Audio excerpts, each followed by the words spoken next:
بسم اللہ الرحمن الرحیم۔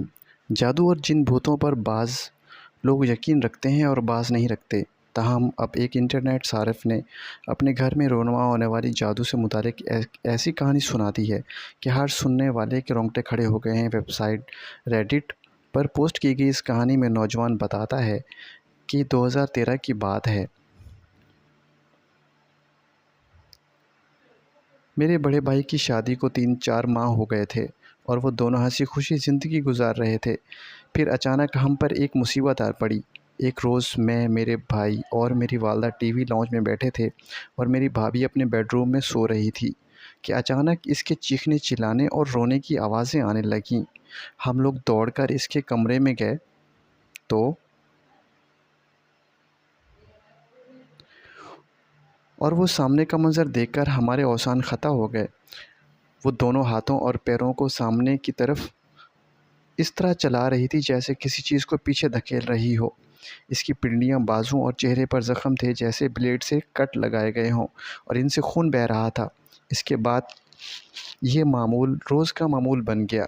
روزانہ شام کے وقت بھابھی کی یہی حالت ہوتی اور گھر والے کہتے کہ اس پر کالا جادو کیا گیا ہے۔ پہلے میں اس پر یقین نہیں کرتا تھا اور سمجھتا تھا کہ اسے کوئی ذہنی عارضہ ہے۔ پھر ایک روز میں اور میری والدہ گھر میں تھے کہ میری بھابھی کی حالت خراب ہوئی اور اس نے چیخنا چلانا اور ہاتھ پاؤں چلانا شروع کر دیے۔ ہم بھاگ کر گئے۔ میری ماں نے اس کے ہاتھ پکڑے اور میں نے ٹانگیں پکڑیں۔ اس دوران میں نے اس کی ٹانگوں پر خود بخود کٹ لگتے ہوئے دیکھے جیسے اس کی جلد خود بخود پھٹ رہی ہو۔ 4 ماہ تک تو یہی سلسلہ جاری رہا۔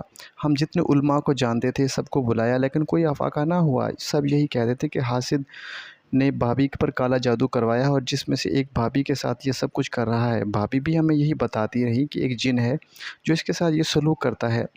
ایک روز وہ جن میرے بھائی بھابھی کے شوہر کا روپ دھار کر بھابھی کے پاس گیا اور اسے چھت پر لے گیا اور اسے نیچے دھکا دینے کی کوشش کی۔ بھابھی کے چیخنے پر بھائی بھاگم بھاگ چھت پر گیا اور اسے نیچے لے آیا۔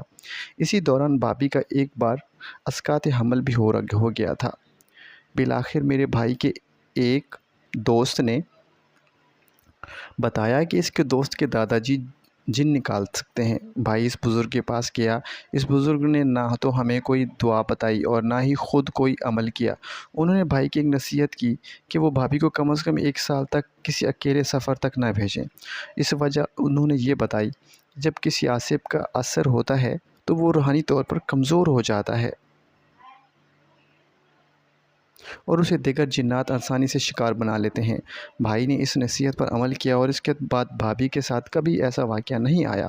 اب دونوں ہنسی خوشی زندگی گزار رہے ہیں اور ان کی 2 سال کی بیٹی بھی ہے۔ Thank you for watching.